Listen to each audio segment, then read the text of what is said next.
자, 네 번째 보니까 대물변제 나오고 있죠. 대물변제. 우리 변제가 뭐겠습니까? 변제. 네? 변제. 네, 변제. 네, 변제라고 하는 것이 우리 일반적으로 대부분의 학생들에게 변제가 뭐냐 모르면 갚는 거라고 합니다. 갚는 거. 빚 갚는 거. 변제는 민법상 정확히 말하면 채권, 채무의 관계를 소멸시키는 법률적 행위를 말합니다. 채권, 채무 관계를 소멸시키는 행위를 변제라고 말합니다. 근데 어떻게 하면 소멸됩니까? 어떻게 하면 소멸되죠? 계약의 원래 내용에 따라서 채무를 이행하면 되잖아요. 오늘까지 돈 갚기로 하고 돈 빌렸다. 그럼 오늘 돈 갚으면 채권, 채무 관계가 소멸됩니다. 근데 그거 말고도 여러분이 다음에 민법 배우실 때 공탁한다든지 혼동, 섞어서 하나가 된다든지 상계 처리한다든지 등등 여러 가지가 있습니다. 그 가운데 하나가 대물변제입니다. 원래는 금전 채무인데 금전 대신 다른 물건으로 채무를 이행하여서 채권, 채무 관계를 소멸시키는 그런 내용을 대물변제 이렇게 표현하고 있습니다. 원래는 뭐였다고? 원래는 금전 채무였다고. 금전 채무. 네, 금전 채무인데 요 금전적 채무에 가름하여서 양도 소득의 다른 대상으로 과세 대상으로 이전하는 것. 이런 것을 의미하는 뜻입니다. 물론 대물 변제 자체만의 의미를 본다면 과세 대상 아니어도 상관없습니다. 혹시 대물 변제 하거나 한 적 있습니까? 대물 변제 해본 적 있습니까? 없습니까? 저는 학교 다닐 때 이런 실제 경험이 있어. 하루는 학교 갔는데 중학고등학교 때 굉장히 배가 고파서 점심시간 되기 전에 배가 고파서 우동 한 그릇 구내식당 사 먹으려고 하니까 마침 돈 가진 게 없더라고. 그 옆에 짝한테 야 200원만 빌려달라고 내가 내일 줄게. 그렇게 해서 돈을 빌렸습니다. 채무자가 됐습니다. 그 다음날 딱 오니까 얘가 돈 달랍니다. 엄마야 오늘도 돈 가지고 게 별로 없네. 지금 없는데 하니까 이 친구 눈이 확 돌아가기를 내 샤프 쪽으로 눈이 돌아가더라고. 너 샤프 좋네. 샤프 좋습니다. 봐, 대물변제 있잖아. 원래 금전 채무 대신 샤프를 주면서 채권 채무 관계를 소멸시켰습니다. 그게 대물변제입니다. 근데 샤프는 원래 양도 대상 아니잖아요. 이제 대물변제 자체만을 본다면 그런 것도 대물변제 맞지만 앞에 우리가 양도 대상이 무엇인가 배웠으니까 일단 그걸 전제로 깔고 내봅니다. 그럼 요 말 대신 쓸 수 있는 게 뭐냐니까 요겁니다. 조세. 원래 세금도 금전 납부가 원칙이잖아요. 근데 조세에 가름하여서 양도소득세의 대상을 이전하는 것 요것도 양도입니다. 대표적으로 물납하는 겁니다. 재산세를 부동산으로 물납하는 것 요것도 양도입니다. 그 두 분이 아니 세금 대신 부동산 내는 게 무슨 양도냐고. 문제는 그 부동산 살 때 1억 주고 샀어. 취득할 때는 1억 주고 취득했는데 이번에 세금 2억 대신 내 부동산을 줬습니다. 그럼 결과적으로 뭡니까? 1억에 취득하는 것을 2억에 판 것이 돼버렸다는 의미입니다. 2억 대신 부동산을 줘버렸으니까 그때는 양도 차익 1억만큼의 세금을 납부를 해야 된다는 뜻입니다. 요거 말고도 굉장히 많아. 여러 가지가 손해배상 위자료, 손해배상 위자료 여기에 가름하여서 대상을 이전하는 것 이런 것도 있습니다.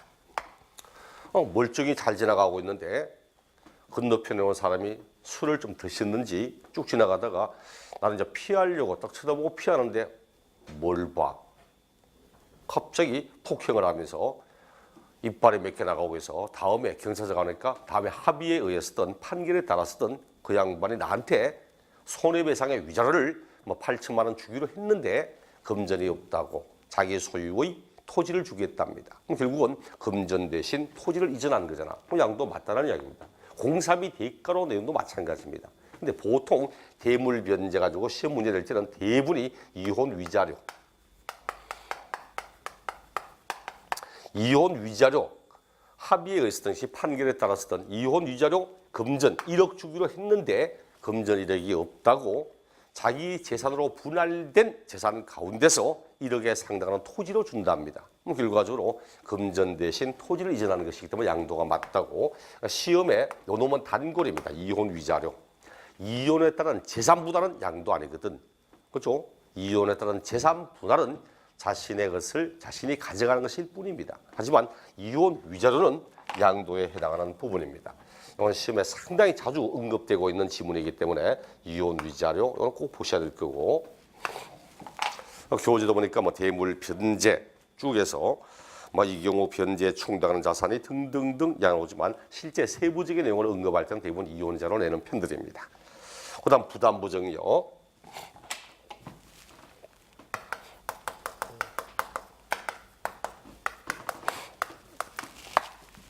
부담부정료 제가 칠판에 부담부정료 적을 때 글자를 딱 띄우고 있죠. 부담, 부정료 띄우고 있습니다. 왜?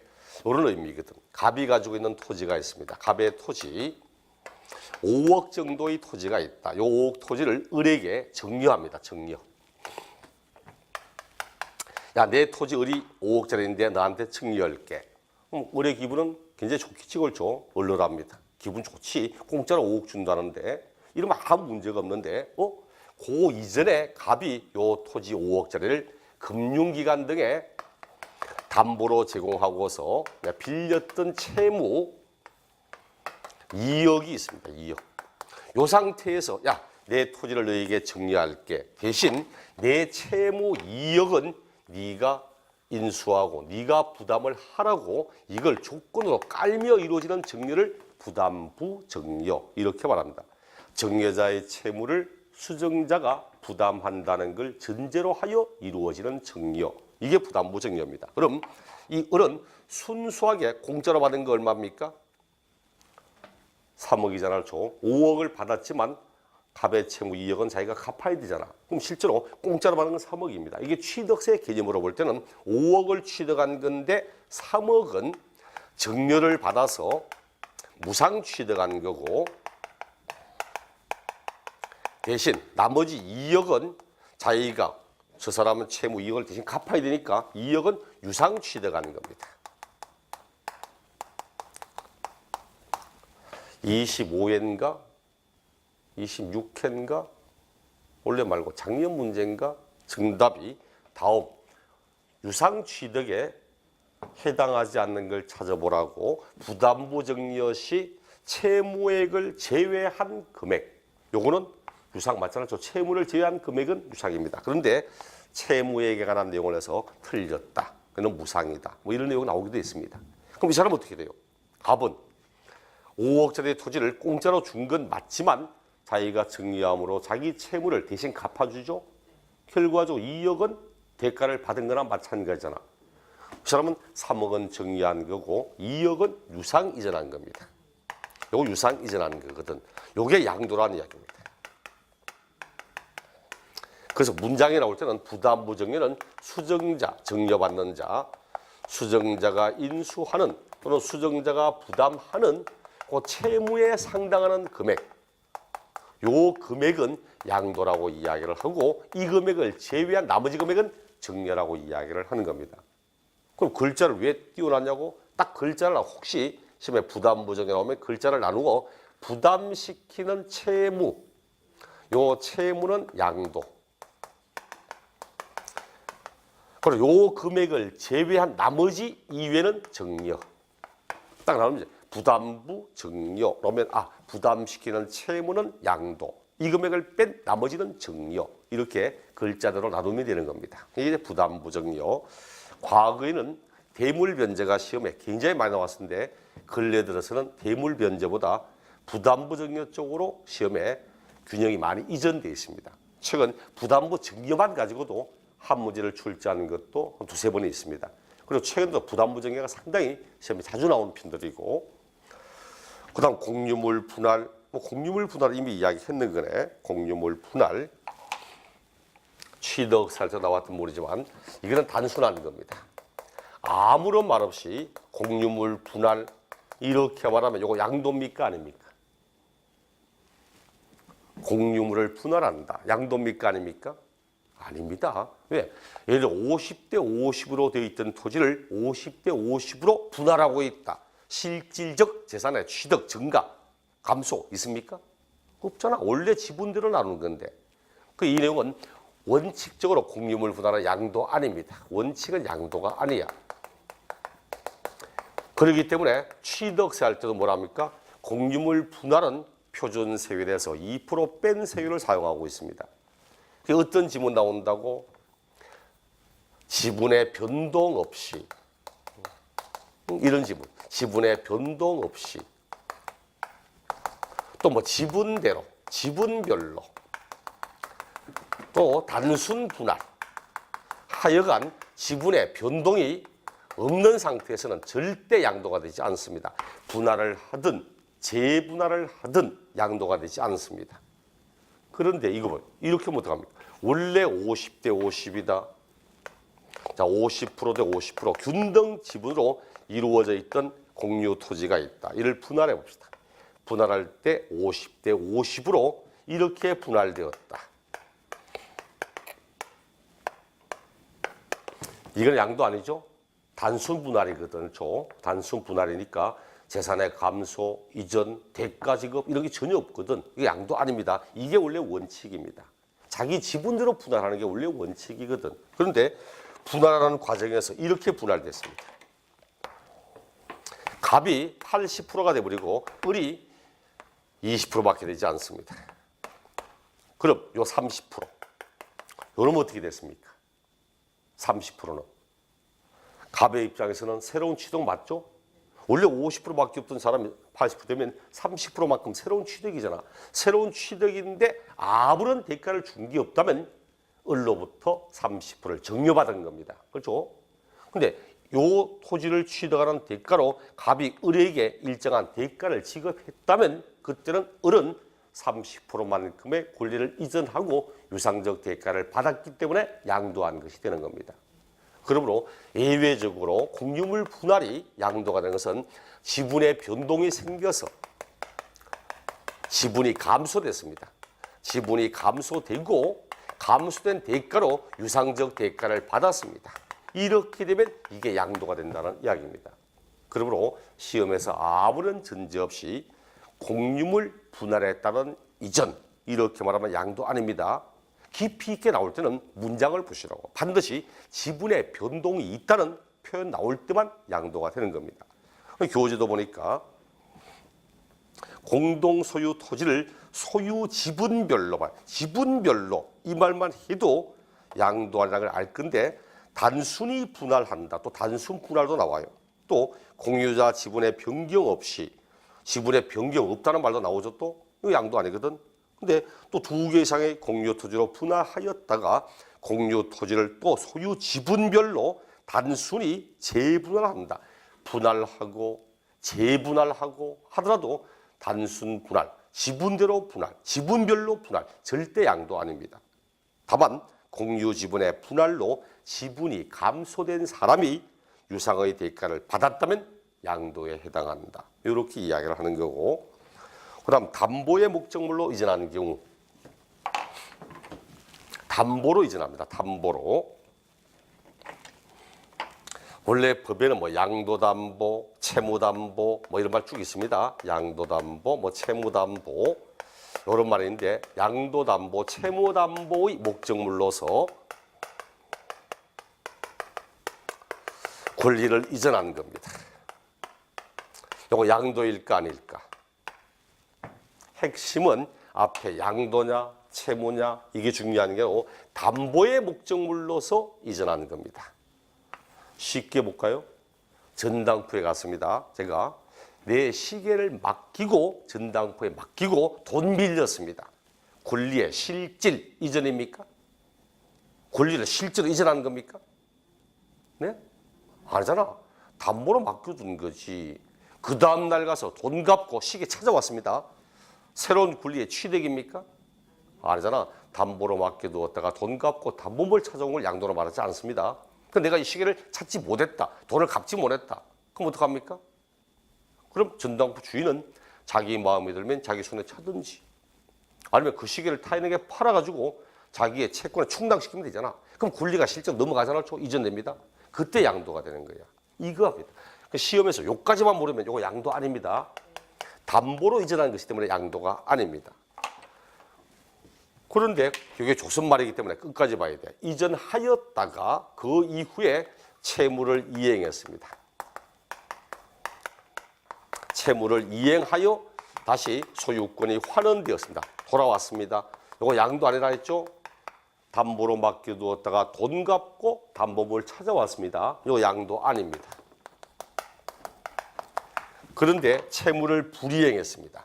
담보로 맡겨두었던 건데 채무를 불이행했어요. 이행하지 못했습니다. 그래서 자기 채무의 변제에 충당돼 버렸습니다. 그럼 실질적 권리가 이전된 거 맞죠? 요때 양도라고 하는 겁니다. 그러니까 시험의 지문에 뭘 묻는지, 요 놈까지 묻는지, 그 뒤에 또 뭘 묻는지 보시면 돼요. 법 자체는 그래요. 법에 여러분이 빨리 이해하시기는 법에서 쓰는 용어를 현실적으로 우리가 쓰는 용어로 빨리 바꾸어 생각하고 바꾸어 표현할 줄 알면 내용은 굉장히 쉬워집니다. 그리고 이것도 전당포 가서 시계를 담보로 맡겨두었구나. 실질적 소유권이 이제는 아니구나. 양도 아니다. 그 다음날 가서 돈 갚고 시계 찾아왔구나. 이거는 양도 아니다. 근데 돈 못 갚으면 실제로 권리가 넘어가잖아. 양도가 맞다. 이래 보시면 된다. 여기 이제 담보에 관한 내용입니다. 그 다음 양도로 보지 않는 경우에 환지가 나옵니다. 밑에 신탁, 매매 원인 무효에 따른 소유권에 관한 이혼 재산분할 이런 내용은 앞에서 설명한 거고 간단한 거니까 이혼 환지까지 보시면 됩니다. 시험에서 있죠. 양도인가 아닌가 물을 때 여기 대물변제, 부담부정려, 공유물 분할, 담보, 그리고 환지, 채비지 요 5가지가 양도인가 아닌가 물을 때 거의 95%는 요 5가지를 가지고 정답을 삼고 5가지 가지고 문제를 출제합니다. 그리고 환지, 채비지, 도시개발 사업 등을 나갈 때 환지, 그리고 채비지와 보류지, 충당되는 토지,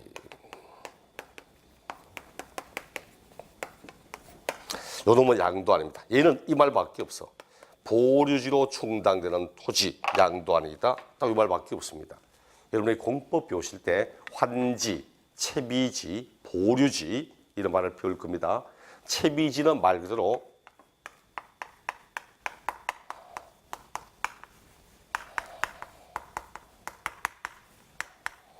비용에 대체하는 땅입니다. 비용에 공사비에 가름해서 공사비 대가로 주려고 남겨두는 땅이 채비지입니다. 도시개발 사업 등을 할 때 조합원들이 공사비를 일일이 다 현금으로 내고 하기 힘드니까 우리 전체 땅 가운데 일부 땅을 당신들에게 줄게. 이런 식으로 주는 게 이제 채비지입니다. 대신 공공호 용도 등으로 사용하기 위해서 토지 소유자에게 환지하지 않고서 남겨두는 땅을 보류지라고 이야기를 합니다. 보류시키고 있다고 보류지라고 말합니다. 이렇게 채비지나 보류지로 충당되는 토지는 양도 아니라고 이야기를 합니다.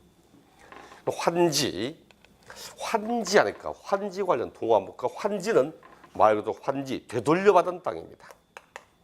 환지는 돌려받은 땅입니다. 돌려받은 땅.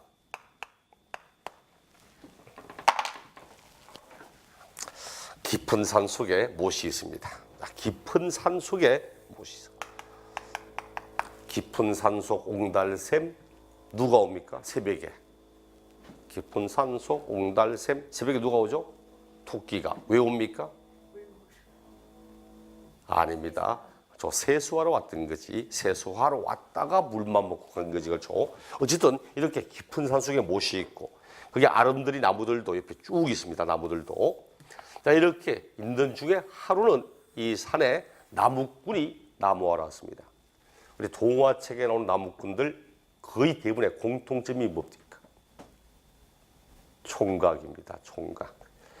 그래서 동화책을 보니까 나무꾼들이 대부분 총각이더라고요. 그리고 대부분의 분들이 또 호르몬이를 대부분 모시고 살고 있고 어쨌든 열심히 일해야지 그렇죠. 장가도 가야지 언제 사슴이 나타나서 선녀를 보여줄지도 몰라도 열심히 일을 해야 될 거 아니야. 자, 열심히 도끼를 들고 일하는 중에 그만 손에서 땀이 채 그런지 연못에 도끼 빠뜨렸습니다. 쇠도끼를 빠뜨렸습니다.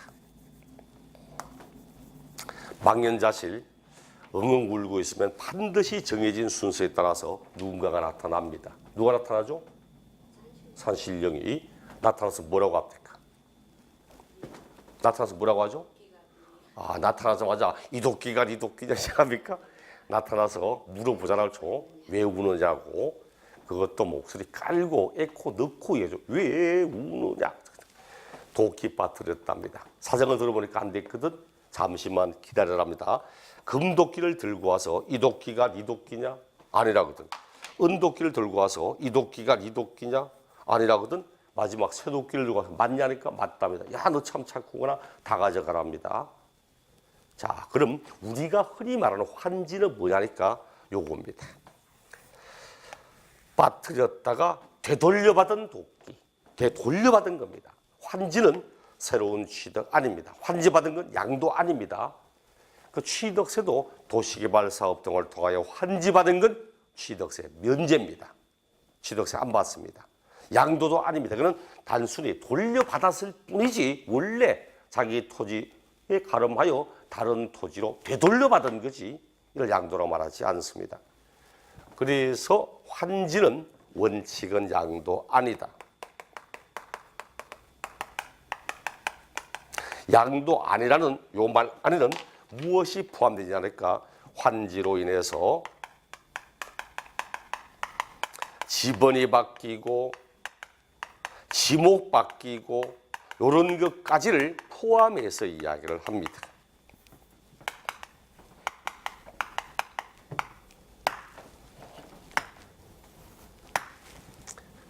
재개발 사업 해봐요. 재개발. 아현동 재개발, 서울 아현동 재개발 사업한다. 내가 이게 단독주택 가지고 있다. 재개발 사업하면서 내 토지가 넘어가요. 이제 넘어갔다가 다음에 돌려받을 때 아파트 돌려받거든. 아파트 돌려받았다. 그럼 뭡니까? 지번 바뀌잖아. 지번이. 이것도 양도 아니라는 이야기입니다. 요건 단골 지문이다. 환지 처분으로 인해서 지번이 바뀌고 지목 바뀌고 하는 건 전부 양도 아니라고 이야기를 합니다. 작년 시험에도 요 지문 당연히 있습니다. 양도인가 여부를 물을 때 백발백중 단골로 따라간 지문이 이 지문이거든. 그럼 이제 아무런 말 없이 물으면 환지는 양도 아닌데 요 놈 봐요. 금도끼, 은도끼. 금도끼, 은도끼는 원래 가지고 있던 겁니까? 아니잖아. 그래서 환지를 하다 보면은 자신의 원래 권리보다 증가되는 사람, 정환지가 되는 사람이 있고 원래 권리보다 감시되는 사람, 감환지 되는 사람이 있습니다. 그럼 자신의 원래 권리보다 증가되었다 봐요. 나 원래 내 원래 지분은 18평 아파트 받을 만큼의 지분을 가지고 있는데 재개발 등을 하면 평형 신청합니다. 당신 몇 평 받고 싶냐고 신청하거든. 먼저 그래서 1순위는 나는 32평 받고 싶다. 2순위는 28평 받고 싶다. 3순위 23평 받고 싶다. 이런 식으로 평형 신청 들어갑니다. 근데 같은 평형이 많으면 추첨 들어가거든 이제. 그럼 이제 18평 받은 사람인데 다음에 이 사람 32평 받았습니다. 정환지가 됐습니다. 근데 원래 또 한 42평 정도 받을 수 있는 권리를 가지고 있는 사람이 이 양반도 32평 받았습니다. 이 사람 감환지 됐습니다. 그럼 어떻게 해야 돼? 이 사람 지금 정환지 된 거야. 금도끼, 은도끼가 들어왔잖아. 환지가 증가됐잖아. 이 양반 어떡합니까? 18평만큼은 취득세 면제입니다. 그런데 증가된 부분이 나오고 있잖아. 증가된 부분이. 14평 증가됐잖아. 이 사람 증가된 만큼은 돈을 내야 됩니다. 그러려면 공법 시간에 뭐라고 합니까? 청산금을 부담한다고 합니다. 청산금을 부담한다고. 그럼 이 양반은 40평 받은 사람이 32평밖에 못 받았잖아. 그럼 일단 32평 다 취득세 면제입니다. 그런데 양도는 10평 줄었잖아. 이 사람한테 받은 돈을 이 사람한테 10평만큼 줍니다. 이걸 뭐라 하냐? 청산금을 수령한다고. 청산금을 받아간다고. 그럴 때 정환지 된 사람은 증가한 만큼은 새로운 취득, 감환지 된 사람은 감시된 만큼은 양도입니다. 돈 받고 10평을 떼판 거거든. 이게 바로 양도가 되는 거예요. 그래서 환지가 나올 때 예외적으로 양도는 딱 하나입니다. 환지 권리의 감소. 환지 권리의 감소, 감환지 되는 겁니다. 이렇게 해서 청산금을 수령하게 되면 그때는 그 돈 받은 만큼을 타인에게 양도하는 걸로 보는 겁니다. 그래서 머릿속에 다음에 시험 치기 전에 이래 보면 됩니다. 환지 채비지, 보류지 이 말 딱 나올 때 그 가운데 오직 양도는 환지 권리의 감소, 가반지밖에 없다는 거, 그거 말고는 전부 양도 아니라고 이야기를 해야 됩니다.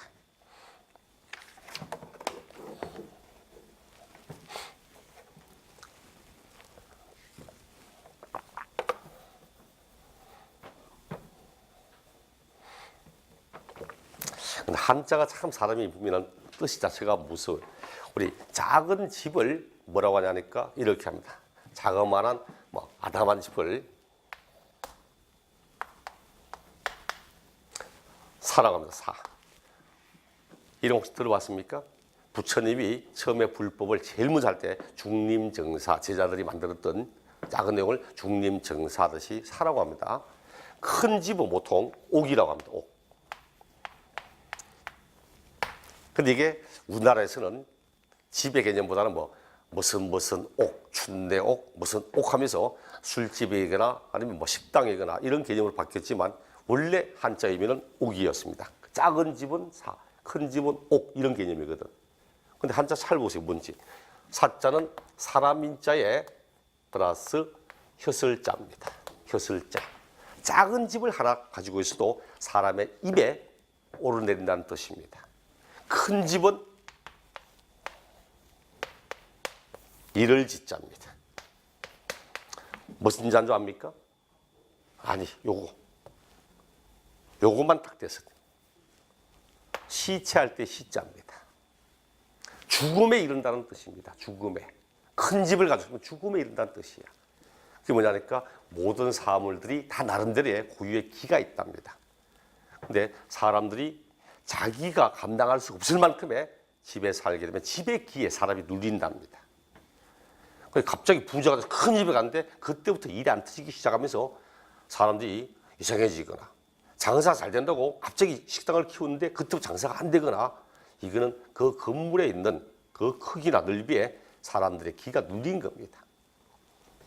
보통 큰 집을 가지고 살려면 어떤 사람이 합니까? 기가 굉장히 강하든지 아니면 그 집에 사람들이 굉장히 많은 사람이 자주 찾아오고 이렇게 해서 그 집에 있는 기를 사람이 눌러주구나 이렇게 해야만 된답니다.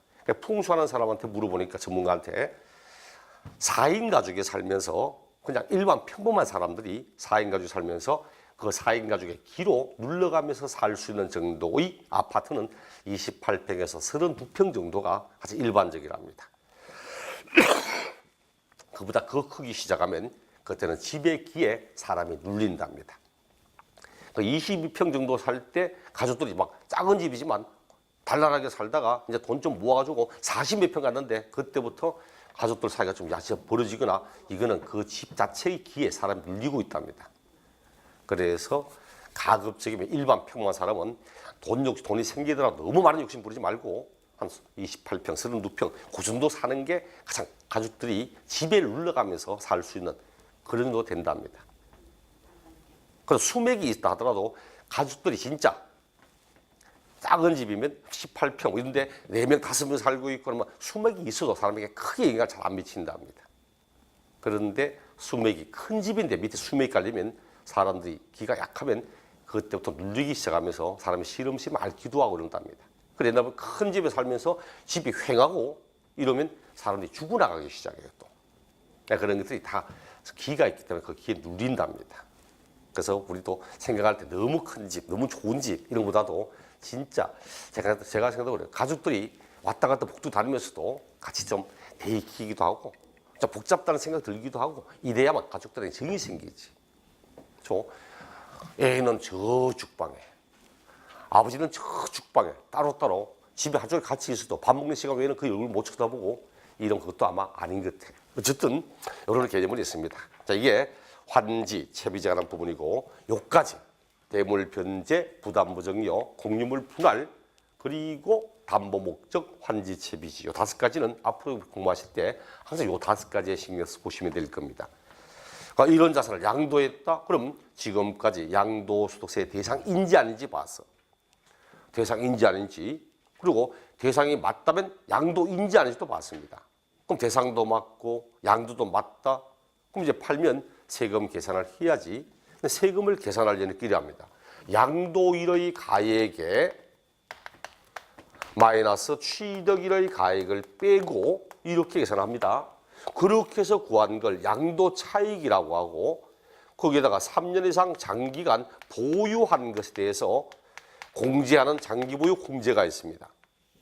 그렇게 해서 양도소득 금액을 구한 다음 기본 공제를 빼고 그렇게 과세 표준을 구한 다음 그 과세 표준에 곱하기 세율 들어갑니다.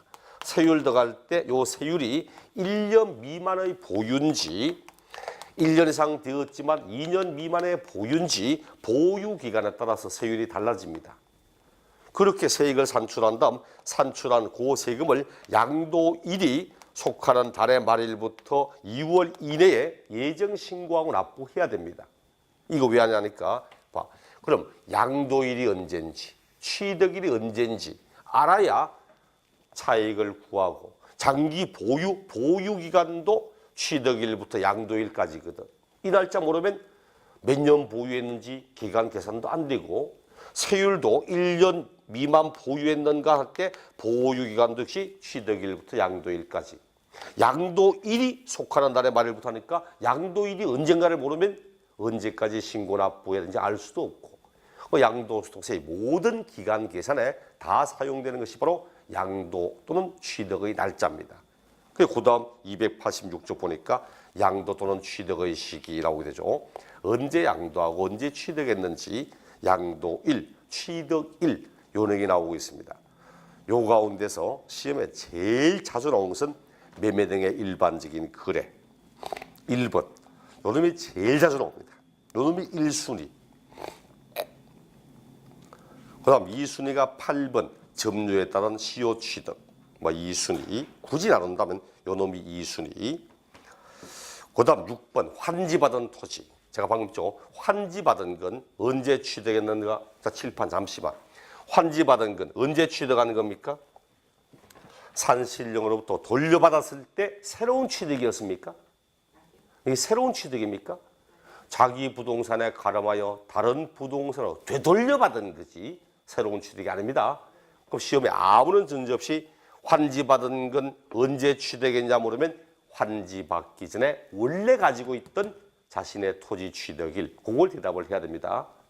대신 환지로 인해서 증가되고 감소된 걸 물으면 공법 시간에 배울 겁니다. 환지처분 공고일의 다음 날 이렇게 표현을 하는 겁니다.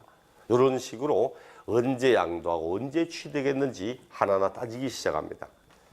교재도 일단 1번 안 보니까 매매 등의 일반적 거래 그러니까 중개업자는 대부분 요 1번 매매 등의 일반적인 거래 이게 관계되지 중개업자가 상속이나 정려나 경매나 점유나 이런 부분이 사실은 중개업자가 관여할 일은 사실 잘 없습니다. 그러다 보니까 시험도 1번 가장 일반적인 걸 가장 많이 내는 편들이고 나머지는 좀 특수한 애들, 특이한 애들 이런 쪽으로 언급을 하는 편들입니다. 매매 등의 일반적 거래 원칙이 언제랍니까?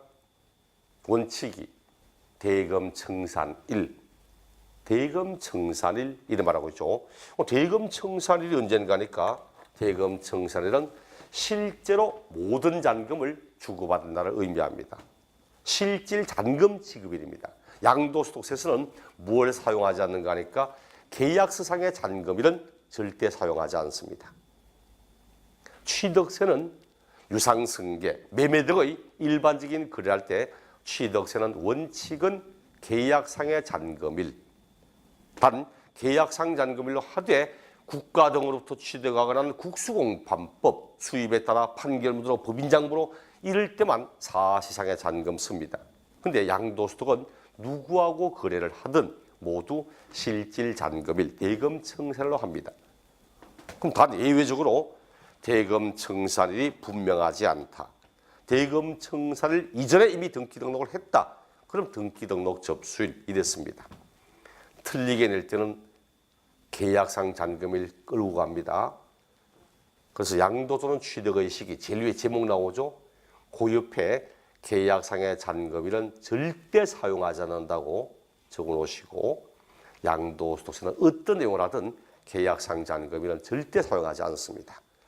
여기 이제 매매 등의 일반적인 거래가 란 부분이고 장기할부, 장기할부는 1년 이상의 기간에 걸쳐서 대금을 분할하여 지급하는 방식입니다.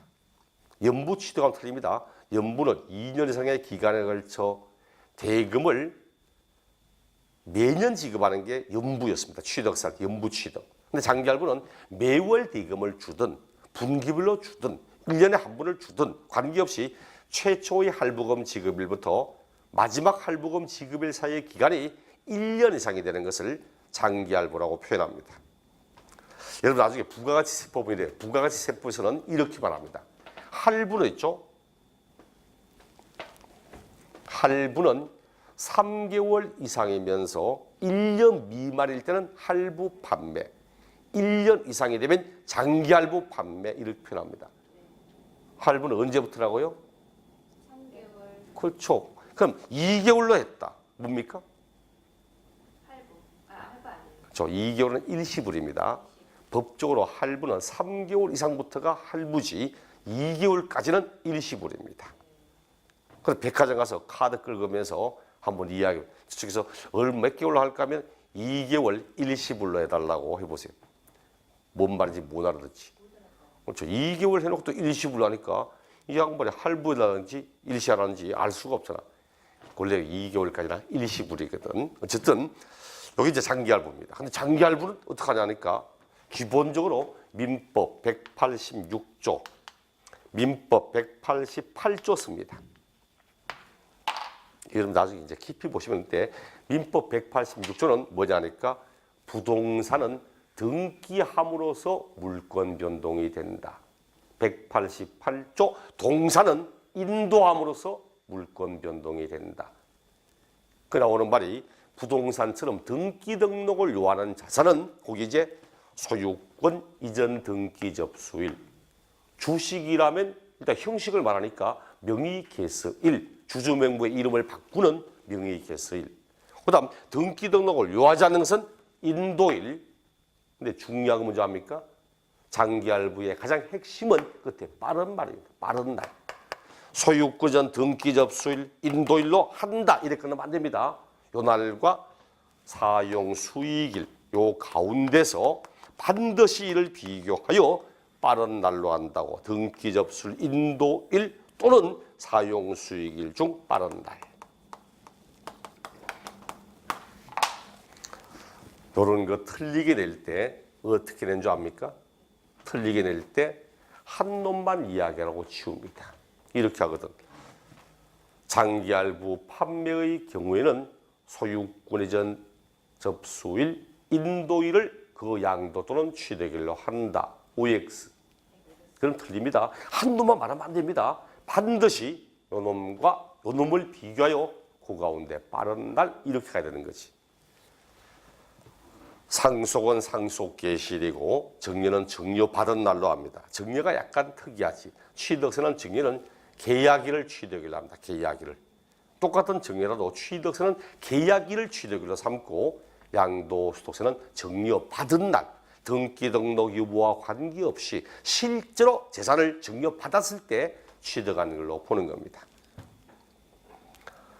뭐 건축물의 건축, 사용 승인서 교부일, 단 사용 승인 이전에 이미 실제로 사용하거나 사용 승인 이전에 임시 사용 승인을 받거나 했다면 실질 사용일, 임시 사용 승인일. 무허가 건축물은 사용 승인 등이 나오지 않잖아. 그렇죠? 허가 안 받고 지었는데 사용해도 되고 이런 말 없으니까 그럼 실질 사용일로 하게 됩니다. 완성 또는 확정되지 아니한 자산, 완성되지 않았을 때, 확정되지 않았을 때 이런 겁니다. 우리 아파트 봐요. 아파트 혹시 분양받은 적 있습니까? 희한하죠. 제가 수업시간에 가서 물어보니까 분양받아 샀다는 분 거의 잘 없더라고. 근데 실제로 또 아파트 분양받은 분 얼마나 많은데 우리 수업에 들어오신 분들은 아파트 분양받고 취득하지 않고 대부분 그냥 돈 주고 다 그냥 사신 것 같아. 다 능력이 있으신 분들만 모였는지. 뭐 분양을 받아 취득하지 않는데 아파트 분양 받아보면 마지막 잔금 들어가죠. 1차 처음에 1차 중도금, 2차 중도금 쭉 들어가다가 마지막 잔금 들어가. 잔금이 지급되면 이제 대금 청산됐습니다. 그런데 아파트는 잔금 다 집어넣어도 아파트 입주 시기가 안 돌아와요. 원래. 아파트 입주율은 있죠. 잔금 내고도 입주율은 거의 한 2, 3개월 뒤에, 3, 4개월 뒤에 가요. 저도 한번 가봤거든. 제가 딱 했을 때 저는 이제 재건축 조합원 했을 때 재건축 잔금 다 냈는데 이제 다 돼가니까 공사가 한 집에 와서 확인해 보라고. 뭔 확인? 집에 들어가니까지 욕조도 없고 바닥도 안 깔려있고 온통 도배를 것도 없고 안에 공사한다고 난리더라고. 근데 잔금은 다 쳤는데 실제 내가 그 집이 완성되기는 예를 들어 한 4, 5개월 뒤에 완성되었다. 이렇게 다음에 가지고 있다가 팔았는데 양도일가에게 대금 청산을 이래 말하면 요 기간 4, 5개월 동안은 사용도 못 해보고 쳐다도 못 보고 이 기간에 대한 세금 내라는 이야기잖아. 그러니까 우리 법은 대금이 다 청산되었다고 해도 아직까지 목적물이 완성되지 않았고 확정되지 않았다면 완성되었을 때 확정되었을 때 취득하는 걸로 하는 것이 대금 청산을 이래 하지 않겠다고. 이게 이제 완성 또는 확정되지 않은 자산입니다.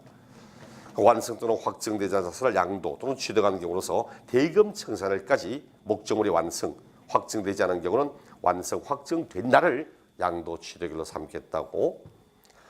환지받은 거래죠. 아무런 전제 없이 환지받은 건 쇠도끼로 묻기 때문에 환지받기 전에 원래 가지고 있던 그 토지의 취득일을 말하고 단 환지로 인해서 증가되고 감소된 부분이 나오면 그 부분은 환지 처분 공고일의 다음 날 이렇게 이야기를 합니다. 그래 가만보니 세법을 이해하기 위해서는 뭐죠? 민법도 한 번쯤 들어보고 공법도 한 번쯤 들어보고 이렇게 하면 이제 공법상에 환지 처분 공고일의 다음 날 이런 거 어마어마하게 많이 나오거든. 이제 다른 과목을 좀 하고 난 뒤에 세법을 보면 아 이런 말이구나 이런 뜻이구나 하는 게 금방 알 수 있는데 처음 들으신 분은 세법상에 막 이런 용어 나오면 환지 처분 공고일의 다음 날이 무슨 뜻인지 이런 자체가 사실 예매하기 때문에 과목들이 다 연관되어 있습니다. 우리가 배우는 과목들이 다 연관되어 있기 때문에 전체적으로 다 통합적인 내용으로 이해하시면 참 편할 겁니다. 경매받았다. 경매는 매매 일종이라 했죠 앞에 제가 양도의 형태를 매매할 때 경매, 공매 포함해서 이야기했습니다. 이게 매매거든. 매매 앞에 일부 뭐였습니까? 대금 청산일, 실질 모든 잔금 지급일이잖아. 그럼 경매 등으로 하면 언제 잔금이 지급되는가? 경매 대금의 완납일 이렇게 표현을 하는 겁니다. 경매 대금의 완납일이라고. 그다음 점유에 따른 시효 취득합니다. 이 역시 여러분이 민법 배우실 때 아마 점유가 조항 245조인가 254조인가 뭐 그쯤에 점유가 나옵니다. 245조인가 뭐 제1항에 자주점유, 소유의 의사를 가지고 점유하는 것, 타주점유, 제2항에 소유 의사 없이 점유하는 거, 이제 점유가 나오는데, 자, 점유 개시했습니다. 소유의 의사를 가지고서 점유를 개시했다. 이렇게 개시해서 평원공연 무사하게 누구로부터 방해도 받지 않고 실질 지배하에 이 부동산을 사용하고 있다가 시효가 완성되었습니다. 근데 보통 촌에 가면 그런 이야기 많이 해요. 20년 동안 내가 계속 사용하면 내 거 된다는 둥. 이제 그런 이야기 어려서 뭐 듣기는 대충 들었는데 그런 이야기 하시면 꽤 있습니다. 우리 집도 촌에 땅이 있거든. 그 어른들이 이제 못 붙이고 하니까 촌에 우리 친척한테 맡겼습니다. 근데 한 번 오셔가지고 아저씨, 우리 아버님 뭐 아저씨 왜 하니까 다른 사람이 20년 동안 농지를 이거 내가 계속 농사 짓고 있으면 내 거 된다던데 나 벌써 23년째 농사 짓고 있는데 이거 내 거 아닙니까? 묻더라고. 아버님 화가 나셔가지고 설사 짓게 된다 하더라도 우리 거 된 걸 뻔히 알면서 농사를 짓다고 자기 거라고 덤벼들기 시작하면 문제가 있잖아 사람 자체가. 그러니까 제보고 물어. 야 20년 동안 농사지만 진짜 지 거 되냐고. 참 아버지 앞으로 그 사람한테 농사 짓지 말고 딴 사람한테 주라 했습니다. 왜? 이거는 뭡니까? 소유할 의사를 가지고 시작한 거거든. 근데 그 양반은 처음부터 소유 의사는 없었어. 그냥 자기가 촌에 사는데 농지가 좀 부조가 없으니까 내 땅을 우리 집 땅을 그냥 일정 정도 산 몇 가마에 준다, 얼마 준다 생각하고 임차적 개념으로 들어온 거지. 도지 붙이는 거지. 아버지 소유 의사도 없었고 그리고 평온 공연 무사하게 실질 지배하여 뒀다가 아니야. 매년마다 재산세를 우리가 냈거든. 재산세 우리가 냈거든. 즉 나의 소유다 하는 걸 매년마다 드러내고 있었거든. 이 사람 전혀 관계없는 사람이야. 근데 그래 이야기를 합니다, 보통. 근데 이렇게 접시효가 완성됐다. 시효 완성됐다고 자동적으로 소유권이 취득되는 거 아닙니다. 등기 청구합니다. 등기 청구해서 등기 접수했다. 그렇게 하여 취득했다가 다음에 쭉 가지고 또 타인에게 팔았습니다. 양도. 양도일을 가에게 마이너스 취득일이 언제냐 묻는데 등기 접수일, 시효 만료일 이날을 취득일로 삼아버리면 어떤 문제가 생기냐니까 시효가 딱 완성이 되고 그 다음 날 막바로 등기 접수하고 그 한 달 뒤에 팔아버리면 양도일을 가에게 취득일을 가에 한 달 사이에 부동산 가격이 오르면 얼마나 오를 거라고. 그렇죠. 한 달 사이에 가격이 오르면 얼마나 오를 거라고 부동산이. 그럼 양도 차익이 없는 상태가 돼버려요. 그럼 이 20년 동안 모든 사용 수익은 자기가 다 누려놓고는 나는 요 앞 기간은 나는 모르겠다. 이런 문제가 되잖아. 그러니까 여러분이 나중에 민법 배우시면 이런 때는 뭐 하냐니까 소급표가 있다고 합니다. 소급표가 있다고. 소급적인 효력이 있다고. 그래서 이게 아니고 당해 부동산의 점유를 개시한 이날을 취득일로 삼아서 요 날부터 요 사이에 양도소득세를 계산하도록 하고 있습니다. 지금까지 단골로 등기 접수일, 정답 이거 3번 삼았습니다. 3번이나 점유를 하여 취득한 부동산의 취득일은 등기 접수일이다. 틀렸다. 반드시 당해 부동산의 점유를 개시한 날 이렇게 이야기를 하는 겁니다. 그다음 뭐 기타 내용 보니까 뭐 2번 조건부로 했다면 조건이 이루어져야 될 거고 3번은 이미 했죠. 경매하면 경매 대금의 완납일이고 그다음 4번도 마찬가지. 매매로 했는데 대금을 잔금을 받았습니다. 받으면 받았을 때 모든 잔금이 다 청산됩니까? 이 부둔할 수도 있잖아. 그렇죠? 은 부둔할 수도 있거든. 그래서 음으로 받으면 의 결제일 이래 말하지 의 교부일 이래 말하지는 않습니다. 마지막으로 취득 시기의 의제. 자, 의제는 본다 이랬죠. 취득을 취득일로 보겠답니다. 예를 들어서 1900 너무 멀리 갈까? 1980년도에 1980년도쯤에 사립대학에 입학금 얼마쯤 했습니까? 1980년도 정도에 사립대학에 입학금. 우리 누나들을 보면 압니다. 제 위에는 제 누님들이 쭉 있거든. 누님이 3분 있고 밑에 여동생이 5명 있기 때문에 근데 팔남매 가운데 아들은 제밖에 없으니까 누나들이 이제 쭉쭉쭉 있습니다. 그 대학 갈 때 보니까 대충 이 시점에 그때 사립대 개표에 한 50만 원 좀 하고 있더라고. 50만 원 정도, 이 정도 선에서 50 몇만 원 이라더라고. 근데 지금 원래 2016년도에 원래 사립대학의 입학금, 물론 의대나 뭐 약대나 무용과나 뭐 이런 실기 많은 거 말고 일반적인 사립대학의 원래 입학금 대충 한 500만 원 정도 했습니다. 500만 원. 500만 원 정도 했습니다. 자, 그럼 요 50만 원이라고 하는 1980년도에 50만 원이라고 하는 요 화폐의 가치와 지금 500만 원이라고 요 화폐의 가치는 어떻습니까? 네? 화폐 가치가 어떻습니까? 똑같잖아요.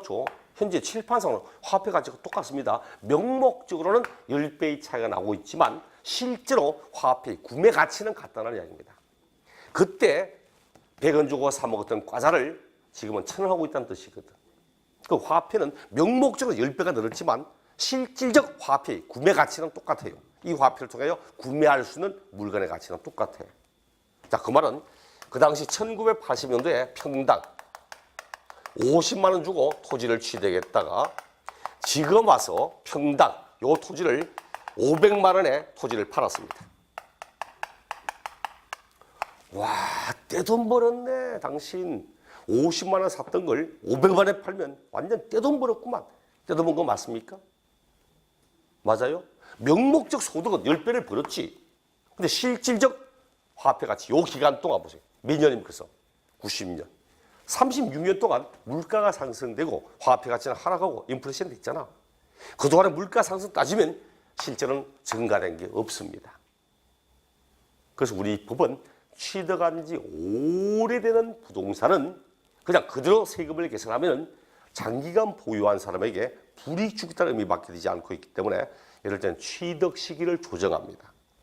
요 날을 취득일로 삼지 않고 1984년 12월 31일 이전에 취득했던 부동산은 1985년도 1월 1일에 취득한 걸로 보아 요 기간에 대한 양도소득세를 계산하도록 이렇게 하는 겁니다.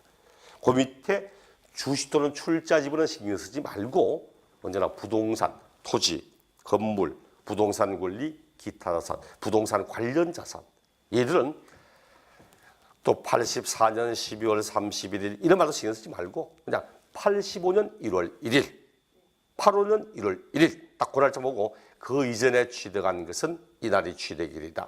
그런 정도만 보시면 될 겁니다.